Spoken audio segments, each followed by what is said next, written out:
Kyk, hier is Rally Fighter jets wat opstyg.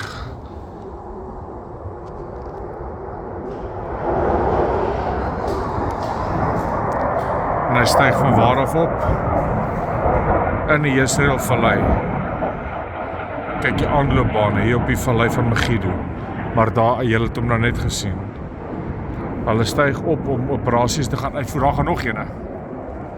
Hulle is op pad na Gaza toe, van hulle is op pad na Syrië toe. Daar gaat hy. Daar is hy weg bo kan my. Dis die F-16, van hulle is F-33's, maar dit is meer vir baie ver. Maar hulle styg daar op. Van onder die grond af styg hulle op. En, want die basis is ondergronds.